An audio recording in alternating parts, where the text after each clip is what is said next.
గెట్టనో తల తిరిగి మొగసిన పాపమంత కరిగి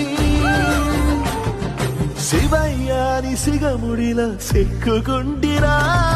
బొమ్మ నీదిలించిన కసురుతూ కదిలించిన శూలముతో పొడిచిన పాములు కరిపించిన నిన్నొదిలితే కాబేరిక తిన్నడే కాదురా